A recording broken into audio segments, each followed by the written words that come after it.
Please, the wall is going up too fast. Please don't do that. You know the story about winning. No, we're going to win too much. We're winning too much. Please, we'll stop. People always love that one. We'll do this with the wall. Governor Abbott calls, sir, the wall is going up too fast. We can't take it. We just can't take it. No, I think you'll be very happy if the wall goes up too fast, right? But we'll this is part two. That, but it was a great decision by a great Texas judge, right? And it was beautiful to watch. He stopped them right in their track. I mean, they were literally loading this stuff onto trucks. It was terrible. Honestly, it was terrible. And he wouldn't take it. So I'm so glad I mentioned that they have a really good governor in Texas. And I swear, I didn't know he was here. I swear to you, it sounds like a setup. I didn't know you would end. Did I get lucky? I said the right thing. Because there would have been moments when I wasn't so happy with him, you know? But not too many, I can tell you that. So anyway, it's good to see you too, Governor. Great. But I just want to thank everybody. You've been incredible. I recognize so many of you. It's so crazy. But this has been a long journey. This was a journey that started in 2015, probably started 20 years before that. People used to say, you're going to run for president? You're going to run? And I always said, no, I don't want. And then one day I said, let's give it a shot. And what I talked about then was the border too. I think it probably was the number one issue for me. Back in 2015, 2016, I talked about the border.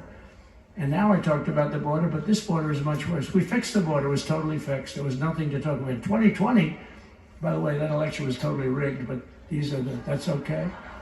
It was a rigged election. You know the only thing good about it? It showed how bad they are, showed how incompetent, and frankly, historically, this is a much bigger event. If that would have gone like it should have. The bad thing about it is some bad things happen, like a lot of people in our country that wouldn't be in our country right now. So, you know, that's the bad part.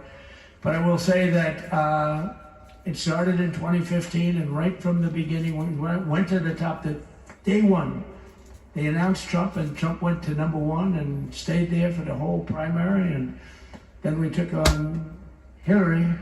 She didn't look too happy today. We took her on Hillary. A very nice person. But we took on Hillary, and we defeated Hillary, and then we did much better the second time in 2020. You know, we got millions more votes. We got millions, like 10, 12 million more votes than we did the first time. No president has ever gotten that many more votes. I got like 9 million more than anybody else had ever gotten. And they said we lost. And because of that, I said to Melania, what do you think? And she said, you want to do this again? And had we lost, and had I thought we lost, I wouldn't do it again, because that's like the ultimate poll, right? But I knew how well we did, and this time we made it too big to rig. It was so big. They tried like hell. They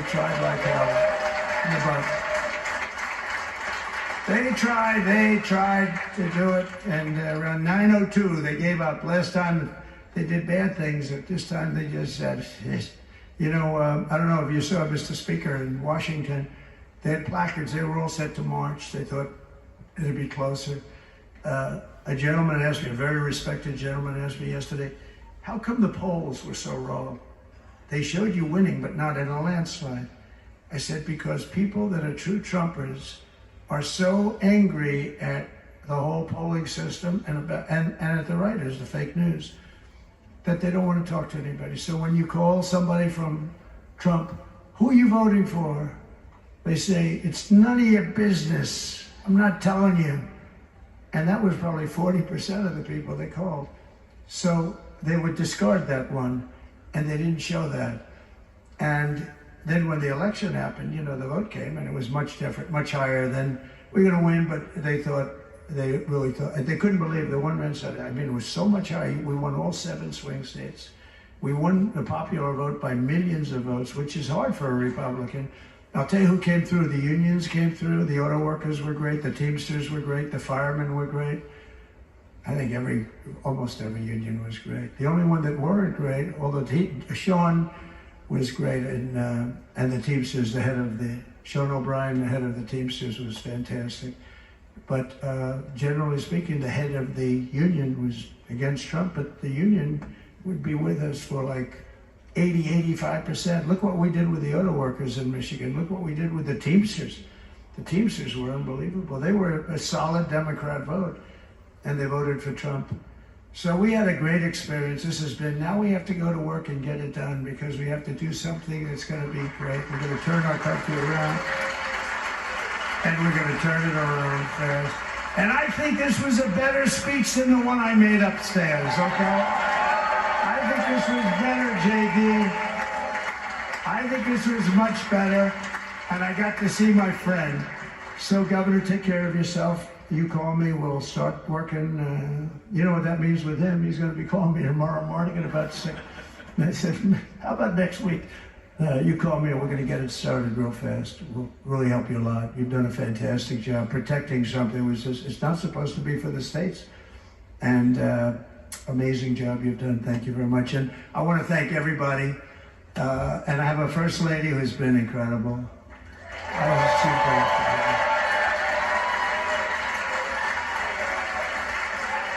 I shouldn't say this.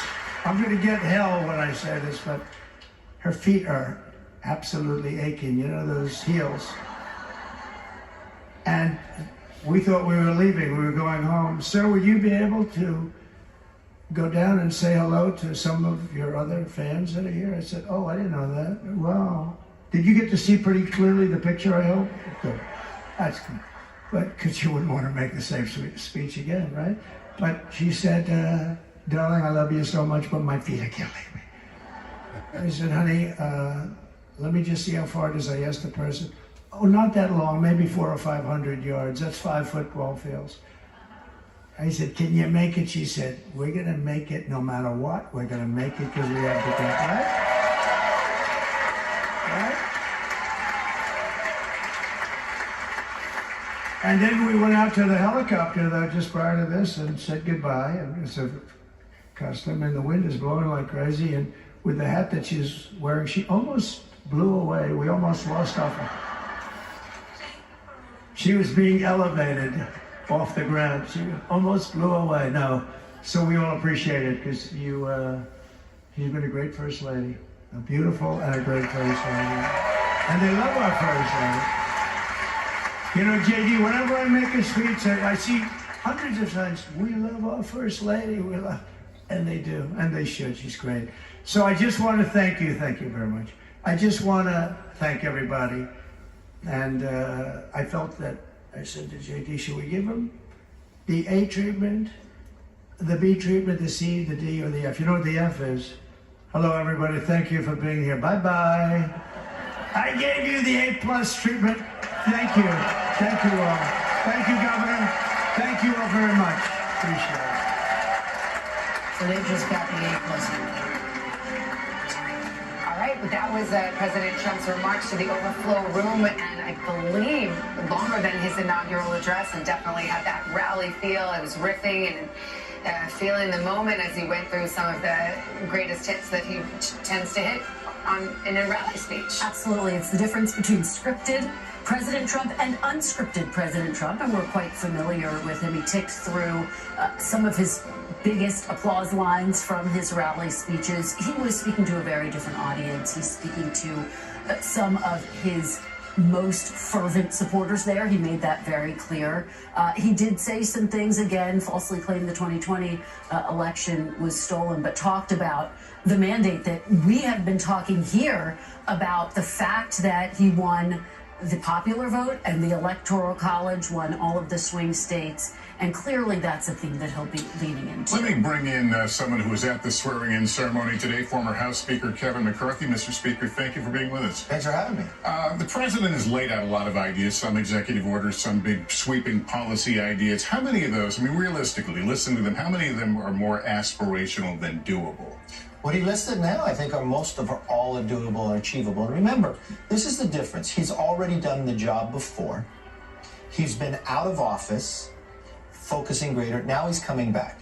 He's not going to wait for some staffer to tell him how to do it. He also feels as though he allowed people to slow them down. Certain things he wanted to do first, they said, no, do that later, and he didn't get around to it. So he's not going to waste any time. Think about how quick he put his cabinet together, faster than before. He's get some confirmed today. He's got a majority on both sides that he knows in 2 years from now it's hard to keep the House. usually have a 9-month honeymoon. You've got a reconciliation. It's tough. They decide 1 or 2 bills. That really only matters how big do they make these. So when he talks about the border being a disaster, that's a way that he can take care of the border without maybe doing a bill. So that makes it easier that you don't have to do the 2 bills. But he will push this Congress more than this Congress knows they'll want to be. Well, I was going to say some things he can do by executive order, but to really make an impact, you do have to pass legislation. And here in the House, and you know, nobody could probably count heads better than you sitting at this table. I mean, he's got a 1-seat majority in the House. It gets worse, right? Because, okay, now it's going to drop by 2 seats because you're going to have Elise and Mike Waltz go in. Those Florida seats won't get filled till April 1st. The New York seat won't get filled till later. So it's going to be very difficult. And this is the first time in modern history the majority in the Senate is larger than in the House. That's a big deal. What happens when, with the next time there's a challenge for the leadership, the Speaker leadership? What happens? Nothing. Gates is gone. It was all about an ethics report he didn't want to come out. Matt Gaetz. Yeah, Matt Gaetz. Don't sleep with 17-year-olds and then we'll be okay. Oh, gosh. Well, we know that Kevin McCarthy and Matt Gaetz, there's no love lost there. Well, no, there's nothing about it. If you read the ethics report, that's exactly what transpired. He put the motion to vacate in the same day on October 2nd that he put it in. He came to me to try to make me influence it, and I wouldn't influence it. That's all there is. Can you speak to the urgency? Because he has 4 years in office. What does that really mean in real terms in terms of how much time he has to get his agenda passed? Well, the difficulty here on any presidency, when it gets towards the end, you're less powerful or less able to get through. He has a House and a Senate with a small majority. You've got a tax bill out there. You've got reconciliation, so you can deal with that. You've got executive powers, but they don't last forever. This is a man that wants to leave a legacy. This is a man who knows the job. This is a man that doesn't get a lot of sleep, and he will push people to make things happen. So I think he's going to be rather productive these first 9 months. One of the things he just mentioned, and he's alluded to it 1,000 times, and it seems intent to do it, which is pardoning some of those who have been convicted in connection with January 6th. You were there on January 6th. You were quite disappointed in the president's actions that day. What do you think if he pardons some of these people? The president has the power to do that. This is the difference. No question about it, but okay, what do you think? But this president told the American public why he was campaigning for office. If I'm elected president, I will pardon these people. Now, what do you think? But compare this to Joe Biden, who said he would never pardon his son, who now, on the very last day, in the last 30 minutes, pardons his entire family. What do you make of that decision for him to make those pardons and to do it now? Terrible. Terrible. Think about what everybody else had gone through. Why pardon your family? Well, it makes no sense to me. Why pardon January 6th from the idea of the elected officials? All it does is put a cloud over that you did something wrong. These people didn't ask for it, but you must know something that other people do not. And why do you wait to 30 minutes before? Why did you tell the American public you would never pardon your son, and you do it? Now, the difference here is whether you agree or disagree about what President Trump's going to do. He told the American public ahead of time. They put that into consideration whether they vote for him for president. So he's just keeping a campaign promise. There's no question. I mean, he was as clear as day about what he was going to do, and now he's going to do it. I just wondered for you, as somebody I don't think there, how does this sit with you? He's not going to do a, from what I know of it, it doesn't seem like it's going to be a blanket pardon. There's some people that have been sitting in there that I don't believe have been given their justice. They've just been sitting in there. I don't think that's right. Is retribution still on the table for this new president? See, this is the thing that bothers me the most. For the people who are opposed to President Trump, all they talk about is retribution. I have not seen him put retribution into anybody when he has had the power. But he's talked about it. But he's talked about it, but I've only seen the other side do retribution to him and everybody else. I will tell you this. 4 years ago, when President Trump left office, everybody who worked for him got blackballed, that nobody could be hired, that nobody could work any place. And then everybody had to go through attorneys. Everybody was getting prosecuted. Everybody was being looked at. President Trump had to go through it. And what the Democrats did to President Trump, they helped elect him by prosecuting him, because what they misread with the American public, when they would prosecute him for something they would never anybody else in America, that's when you literally felt across America, this is wrong. And yet, Mr. Speaker, the president has put in place, or hopes to put in place, somebody like Kash Patel to lead the FBI, somebody who has made a list of people he decries as deep state individuals. Critics call it this enemies list. You heard Pam Bondi, who he wants to be his next attorney general, get questioned about this. How do you square that, what you're talking about here with the actions that the president's But what I listen to, too, is that they would follow the rule of law, that they wouldn't put... Do you believe Kash Patel would do so if he was... I do believe so, because I know Kash Patel. And, you know, it's an interesting thing. I've watched people sit back and say, I want to go after you because you say you might do something in the future. We live in America, right? You're innocent, proven guilty, but now they're going after this. They will uphold the rule of law. But they saw the other side of this, that people using prosecution against them that wasn't right. Classified documents seem to be as clear as day. I mean, pursuing a prosecution under those circumstances is not an abuse. That's appropriate time to make an argument. But right now, I just watched a nation have an opportunity to heal. I watched world leaders come to this inaugural. I've watched people who spent millions of dollars against him sit right behind him and are excited. What do you think I watched titans in business say they're changing their process of how they run their social media companies to be fair. What do you think, though, about someone? Yes, there were world leaders here, but someone who is calling for, Greenland to be taken, the Panama Canal to be taken, sovereign. Well, look, knowing President Trump for a long time, he's always a business person, right? So it's always kind of a negotiation. And what he's trying to do is put America in a better place for that negotiation. Now, he has a legitimate argument about the Panama Canal. If China controls both entrances of the canal, that puts the future of America in jeopardy, especially from a military point of view, or if we need to run commerce around. So if he talks tough, is this a Teddy Roosevelt? Maybe that's a good moment. Maybe it's a shock moment to China, and maybe it's a moment to Panama.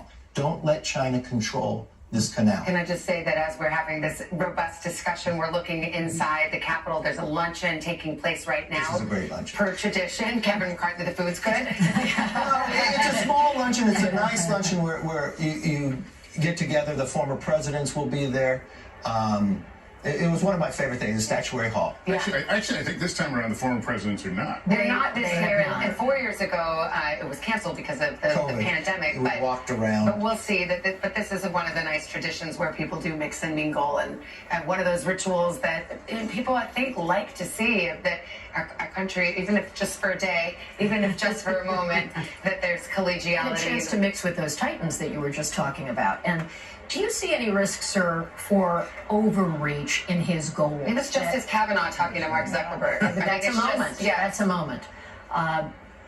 If he wants to accomplish things with mass deportations, that there wouldn't be sufficient funding to actually make that happen, or there wouldn't be the political will when it reaches into farm communities. You're from Bakersfield, California, where undocumented workers keep the economy going. Is there a risk that what he has promised could come up against political problems for him? Well, this is where you got to understand what is he said, even in today. He's not referring to those people. He's referring to those more than 1.3 million who are sitting in jail. He's referring to someone who came here illegally and have created a felony, who killed somebody, who's had raped somebody. He says, let's remove them. If he gets to a different level, there'll be a different discussion, but he has not said that yet. So I think from a standpoint for America, we should pause and let's get this, because I've watched cities across America, New York, everywhere else. Massachusetts, it's the greatest threat, the state emergency is the southern border. Mr. Speaker, when I interviewed him, he was very clear. He wants to remove everyone who's here illegally. You're right, he wants to start with the criminals. Absolutely, that's his focus right now. Is that something that you think is feasible? Would you support that? Removing the criminals? Yes. Well, everyone. In addition to the criminals. To be fair, if somebody comes here illegally, you're breaking the law. So let's create a country that maintains its law. But I don't think, if you look at America, 85% of America agrees. If you have come here illegally and you have committed a felony, you need to leave. And I think that's where we're starting. That's where we're going. Don't go anywhere. Don't run to the luncheon for the. I didn't get invited this year. I want to go to Garrett Haake, our senior White House correspondent, who's got some information on the subject. We were just talking about these January 6th pardons. What do you know, Garrett?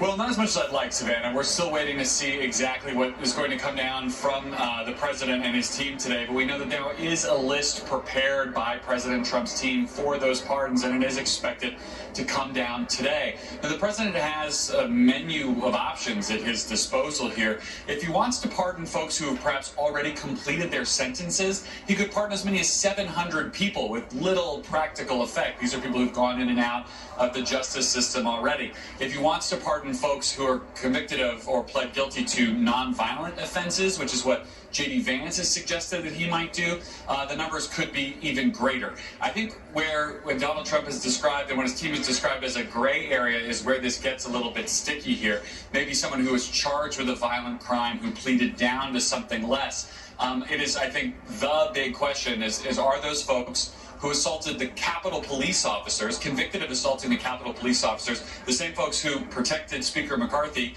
and all these other lawmakers and we reporters up here on that day, among those who are on that menu of options that the president will choose from. Nevertheless, we do have reporting now confirmed that that list does exist.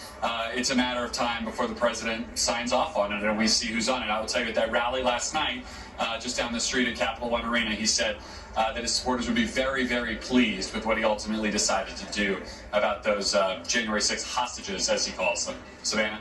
All right, Garrett, thank you. All right, let's bring in our senior business correspondent, Christine Romans, now for more on President Trump's actions on energy and the economy. Yeah, well, what we're hearing from the White House and the second administration White House officials is that they're going to try to make America affordable again. We expect the president's going to start signing these memorandum of understanding and these EOs soon. But the point here is they want to unleash America's energy resources, reliable and consistent energy resources. I think you're going to hear about Alaska. We heard from incoming White House officials earlier today that they really want to be able to unlock natural resources, mining, minerals, and also energy in Alaska. And that, of course, has been something that the Biden administration has tried to limit the amount of leasing oil and energy on those lands. I think you'll also hear about what the new White House calls the EV mandate. They want to make it so that American citizens don't have to think about their shower heads, their light bulbs, some of these things you've heard Trump on the campaign trail many times say that Americans are being pushed into energy efficiency unfairly. So you'll probably hear more about that. And we're expecting a memorandum of understanding on prices and getting prices down. So not necessarily an EO, an executive order on prices, but you'll hear the White House talk about the ways that every single agency can try to lower prices for American citizens. And again, when you talk about energy and what the president wants to do with energy, he's hoping to lower energy prices, and that, Lester, will lower prices for everything else. So that's how they're sort of looking at the inflation part of the story. And then, of course, he will declare a state of emergency in energy and also at the border. And, of course, mass deportations and border actions, of course, could also affect the economy in the days and weeks ahead. So waiting to see exactly what of these 5 binders of executive orders and memoranda the president is going to sign in the coming minutes and hours. Lester. Christine, thanks very much. While we have the speaker, I want to get your thoughts on pardoning. We learned a little bit more information on the pardoning of J6. Those are convicted. What do you think? Well, I mean, if he's going about, this is something he said during the campaign, so he's following through on his promise. If he's pardoning people who've already served their time, I don't think he'd think of people big argument. I think the only place people have a big agreement on, and it doesn't look like he's giving a blanket one. For those who are doing any damage to the Capitol police officers, I think there'd be a difference. So there's a line he probably won't want to cross. Yeah. It is worth noting that as the president is delivering these remarks, as he's talking about the potential for these pardons, he's doing so in the place where we saw what went down on that day, on that attack on the Capitol. And it is only the 3rd time that President Trump is back at the Capitol since January 6th. And here he is, and we heard him in those remarks, continuing to push those election fraud claims, those election fraud lies that he pushed after the 2020 election, which obviously were not the case at the site where his supporters sought to overturn the legitimate results of that 2020 election. And so I think it is a moment where we're talking about these images of unity, these images that, as you say, Mr. Speaker, the president is looking to extend an olive branch, but there's also a gravitas to this moment as well, I think, for a lot of people in that building. But there's something you're underreporting here, okay? This is the first time in more than 30 years a Republican president won the popular vote. You sat at this table for hours wondering whether this election will be close or not. He won every single swing state. The country has made a decisive decision. They have all the information about January 6th. They have everything else. The only thing new they have today is that the past president, Joe Biden, just pardoned his entire family. His entire family just got, his brother, who said he wasn't involved with his son getting money from China, that we found out that became true. A laptop that they told the American public before the last election, and they used 51 people, former CIA directors said this was false, when they knew that it wasn't. To go back and pardon things and lie about it is real difficult. Just want to point out, this is a signing ceremony right now.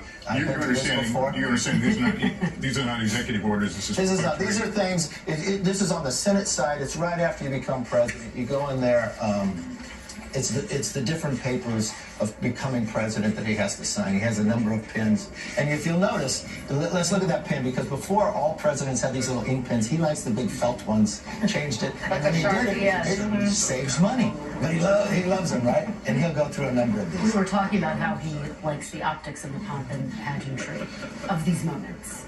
And you've been there for many of them. I've been there for many of them, but it's also, he has a role as a president, explaining it to the American public, but also putting it out to the nation and to the world, and he's good at that. Mr. Speaker, I wonder how you reflect on, when we're talking about January 6th, there was a moment, as I said, you made no secret of your disdain. You said you felt he was partly responsible for the events that transpired. And then you made this consequential visit to Mar-a-Lago.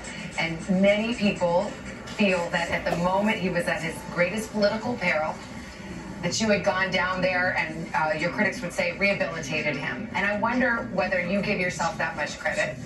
I don't. And whether you ever that much credit, I should be in the room. I don't know if he does, but I guess what is your take on that? The fact that when you went down there, how do you reflect on it? Do you think that you had an impact on his comeback that started right then and there? Nobody can take credit for his comeback but himself, because no one has this much grit to live through that much. If I think there is an attribute of an outside that actually boosted him, it was the Democrats when they prosecuted him for something that wasn't needed. Okay, but this was years ago, though. This was even prior to that. That he was kind of left. When I went down there, it was January 28th, 4 years ago. I went to see my friend who had left office, who had been to go check on him, see how you're doing, just like I do any other time. It was interpreted as a lifeline. It was interpreted by many as a lifeline to him politically. I got a phone call and said, "You want to get lunch?" I said, "Yeah, I'll come have lunch." And so, however the press wants to do it, he's my friend and somebody I'm going to look after. How much are you still advising and counseling him on some of the issues that are coming up? You talked about, for example, the threat from China. We're looking ahead to the potential for this TikTok ban to be put on pause in another 90 days. I worry a great deal, not just about China, but the axis of evil. One of the things I created coming speaker was the Select Committee on China that's been one of the most successful bipartisan committees that they've had in Congress. And I think it's important because we become too dependent. And remember, for those who love to study history, 16 times in the world history, the number 2 has surpassed the number 1. Only 4 times have they not gone to war. And so America has a dual responsibility here. When you have these axis of evil trying against us, we got a large debt. We've got to be smarter about, instead of worrying about how we're going to fund government for the next 30 days, are we looking for the next 50 years? And something the president's doing today is important. Whoever captures AI and quantum has an advantage. But you will never get AI without energy. And what the president's doing when he's unleashing energy, he is bringing down inflation, but he's weakening Russia, because they need that price to be higher to sustain their economy. This is a smart move that he's resetting the table around the world. It weakens Iran, so it weakens his axis of evil. It also supplies more American jobs. We help our allies by supplying liquid natural gas, but they don't rely upon Russia. And it's a resettling that the world is going to become safer, but America will be stronger. What do you make of the fact that he says he's going to revive TikTok and potentially give them this 90-day extension, which we expect to be I was with the president the last time when he was concerned about TikTok. But remember what he was concerned about TikTok? It was the data.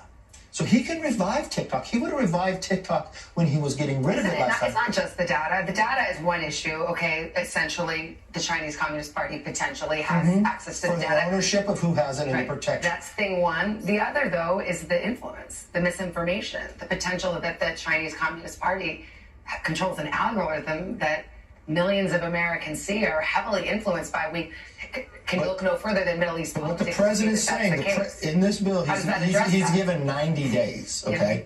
So what he's saying, I'll revive it right now, and in 90 days, I Yeah, but have he's to saying get maybe rid of it. 50-50 ownership. How does that address the national security concern? Well, I think within there he'd be able to do it, just like any other company, is what China and others do. Who has 51, who has 49? And I think in there he'd be concerned about the algorithm, he'd be concerned about the data, he'd be concerned about the influence. But that wouldn't be the only place. Mr. Speaker, you've been generous with your time. Thank you for coming by. Hey, always. Thank you. Appreciate it. Thank you. Good to see you, sir. I want to bring in our senior White House correspondent, Gabe Gutierrez, now for a closer look at President Trump's actions on immigration. Gabe?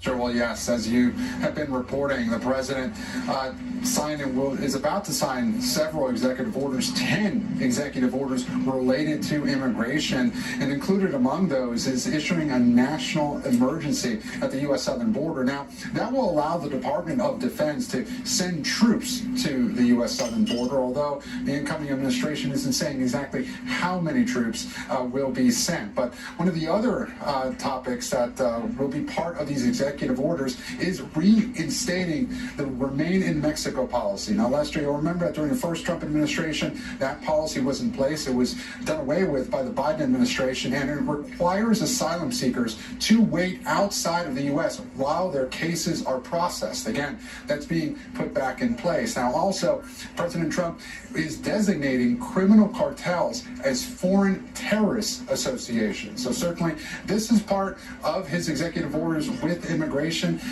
part of an unprecedented show of executive force just shortly after taking the oath of office. Now, there are a lot of questions about how this will actually play out. Of course, Immigration and Customs Enforcement, we know, is facing a $203 million budget shortfall. So there are a lot of questions about how some of this will be enforced, although NBC News has learned that over the past couple of weeks, officials with ICE have been planning targeted enforcement operations. That's according to a document reviewed by NBC News and also a person briefed on the process. And possible targets, as officials have been saying, they're looking at several cities, including Philadelphia, the D.C. metro area, Denver, Los Angeles, and of course Chicago, where incoming border czar Tom Homan said will be ground zero for mass deportations. But Lester, I will point out that this is already having an impact on the U.S. southern border. Just a short time ago, we learned that Customs and Border Protection has actually shut down what's called the CBP One app. Now, that was instituted during the Biden administration, and what it did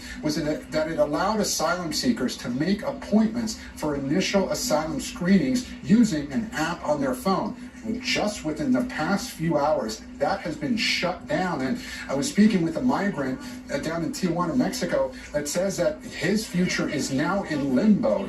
All these asylum appointments that have been given over the last several months, potentially thousands of appointments, now have essentially gone away. So a lot of questions about how this will play out in the coming weeks, but the president has made good on many of the promises that he gave during his campaign, cracking down on immigration just a few hours into his presidency, Lester. All right, Gabe Gutierrez, thanks. I want to bring back Kristen and Hallie right now and Kelly O'Donnell. Let's talk about immigration for a moment. The president is talking very clearly about criminals, those with felonies. Has he narrowed that a little bit? Wasn't it a bit wider, the conversation prior to this?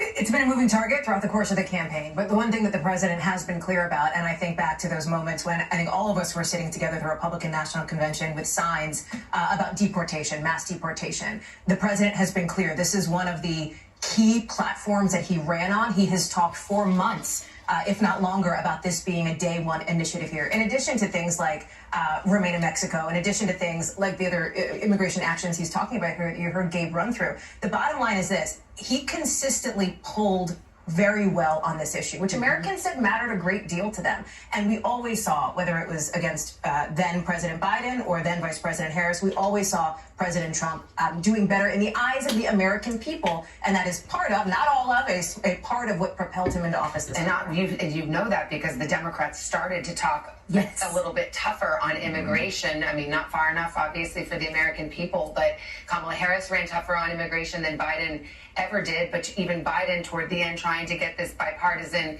border security bill across the finish line, which Trump then tanked because he felt he'd rather have the political issue. By the way, it was a winning political issue. Absolutely. And President Biden signed an executive action to crack down on illegal border crossings and those who are seeking asylum. He got some backlash from those within his own party for doing it, but border crossings and illegal border crossings did decrease significantly after he did that. I think it's worth noting President Trump's going to sign a number of executive actions today related to the border. The action really then moves to the Congress. I talked to the president about this. How much is it going to cost? He said, there's no price tag on this. Doesn't matter what the cost is. Well, there actually is a price tag. It's about $88 billion per year just to remove 1 million people. I asked Speaker Johnson this weekend, are you willing to pay for that no matter what the cost? And he basically signaled, yes, we're going to find a way to do this. But saying it and doing it are two very different things because that could potentially add a lot to the debt. Well, but yeah, and plus to say nothing of Trump tax cuts, which will also be expensive in terms of revenue going down. But of course, the age-old argument is, well, if you juice the economy, then we'll get more tax revenue, which is a boring policy topic for another day. But here we are in the luncheon room where they're all sitting down about to have a lunch of beef and crab cakes, among other things, and some wine. Some day drinking will be taking place in this room, and President Trump is expected at any moment. But if you're just joining us, he is the President of the United States. He was inaugurated just about noon, as the Constitution dictates, and a little bit later on, in lieu of this parade route that we normally would see because of the cold weather, it's all been moved indoors, and he will go to the Capital One Arena, where there's a crowd waiting for him that has been there all morning, that's been able to watch all of this unfold on live TV, but they will get an audience with the president as well. And Statuary Hall gets its name because there's a statue representing each of the states,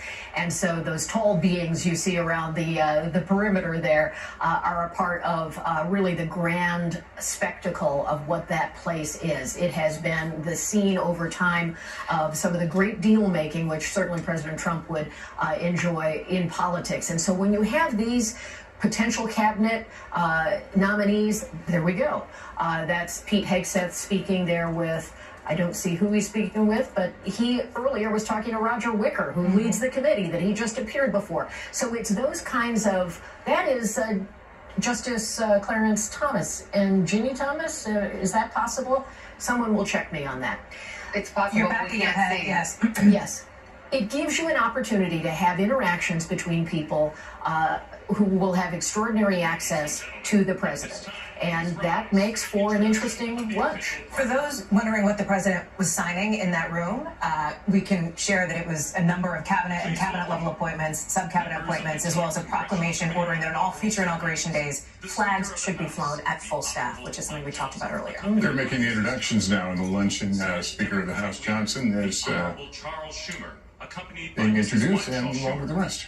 House Majority Leader, the Honorable Steve Scalise, accompanied by Mrs. Scalise, and House Democratic Leader, the Honorable Hakeem Jeffries.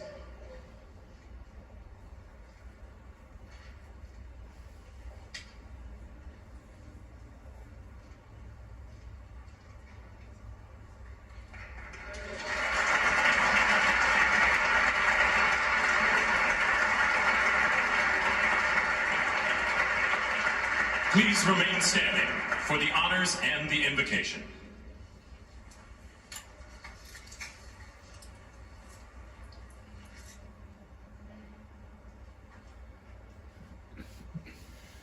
Ladies and gentlemen, escorting the Vice President of the United States, ranking member of the Joint Congressional Committee on Inaugural Ceremonies, the Honorable Deb Fischer and Mr. Fischer.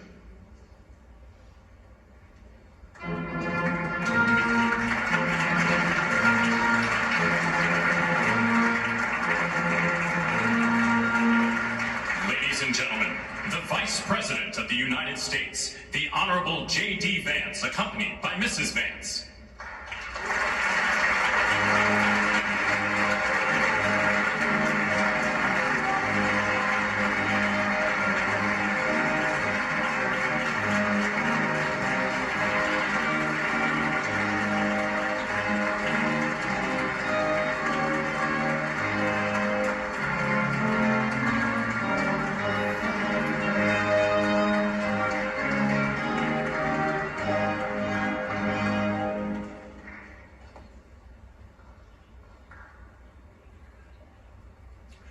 Ladies and gentlemen, escorting the President of the United States, the Chairwoman of the Joint Congressional Committee on Inaugural Ceremonies, the Honorable Amy Klobuchar and Mr. Bessler.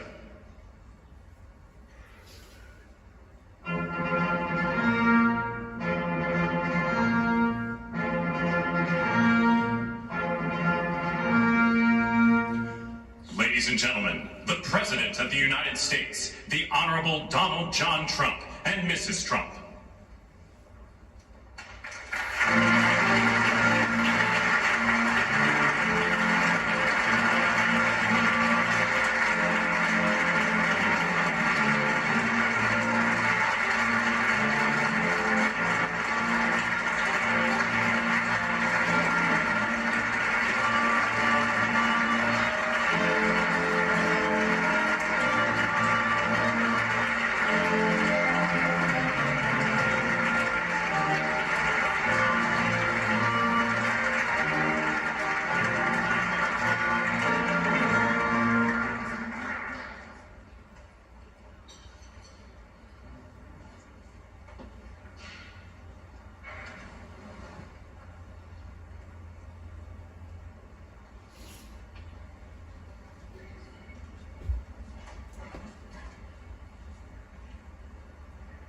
Lay down. I have a feeling people are very hungry, so I'm going to get this started. Mr. President and Madam First Lady, Mr. Vice President and Madam Second Lady, my colleague Senator Fisher, distinguished guests including the Speaker, Leader Jeffries, and Senate Leaders Thune and Schumer. On behalf of the United States Congress, welcome to the 60th inaugural lunch. Big surprise, we are featuring Nebraska beef and Minnesota apples for dessert. We are here in Statuary Hall, where these luncheons have taken place since President Reagan's first inauguration in 1981, and where the House of Representatives once met over 150 years ago. That would be before you were born, Mr. Speaker. In 1864, after the new House wing of the Capitol was built, and in the midst of the Civil War, Congress dedicated this chamber to host statues chosen by every state. Walking into the hall, we all passed under the arch, holding the marble Car of History clock. The statue shows Clio, the Greek muse of history, holding a book to record events as they happen. And as you can see, she's heard a lot of stuff. And as she rides her chariot forward into the future, she looks behind her to remember the past. She remains here as she has for hundreds of years, a reminder that history will remember the events of the present, and it is on us to write that history right now. Speaking of art, the painting right here before you, I chose this painting for this lunch this summer, and it's titled American Horizon. It's by Jane Wilson, who grew up on her family farm in Seymour, Iowa. Coming from the middle of our country, Senator Fisher and I both liked the painting because the artist is from America's heartland, but the horizon could easily be Florida, Mr. President. I will also note that this is the first time in history we are featuring the work of a woman artist at this lunch, and we thank the Art Institute of Chicago for their assistance. Looking at the vast open landscape of this painting, we're drawn to the bottom of the frame where the land or the water, depending on where you're from, meets the sky, and the horizon endures. The enduring horizon is especially meaningful for us today as we mark our enduring democracy as we approach its 250th anniversary. It's a reminder that what's over the horizon is our next chapter, And it is my prayer that the people in this room can write that chapter together. I'd now like to ask U.S. Senate Chaplain Dr. Barry Black, and we thank God he is back with us and in good health, to deliver the invocation, after which lunch will be served. Thank you.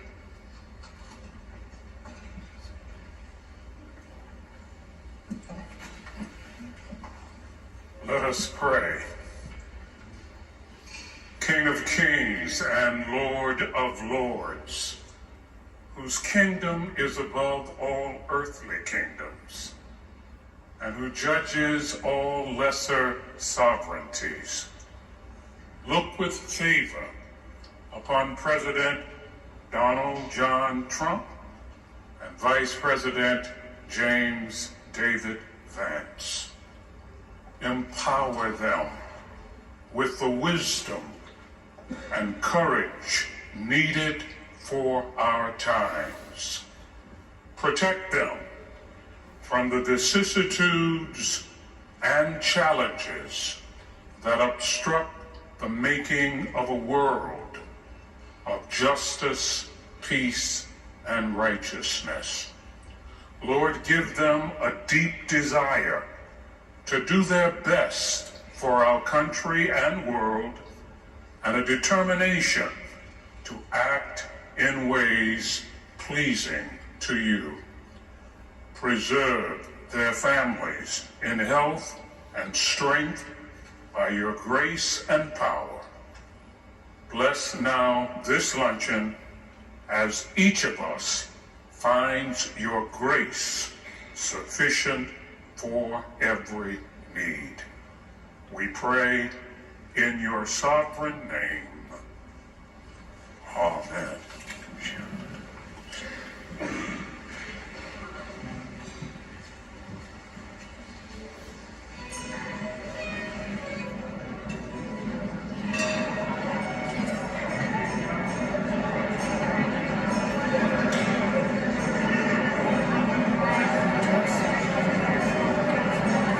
This luncheon is now underway, and soon we will not have a camera feed from this particular location while they dine. There was obviously some signings that preceded this traditional luncheon, and we will join just as soon as we can there. In the meantime, I think we're going to take a break. We'll have more live coverage of the second inauguration of Donald Trump right after this.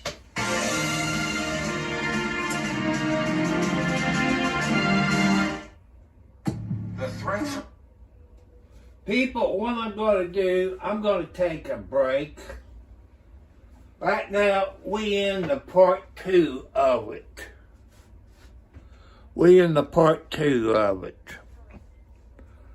I would come back when Trump... I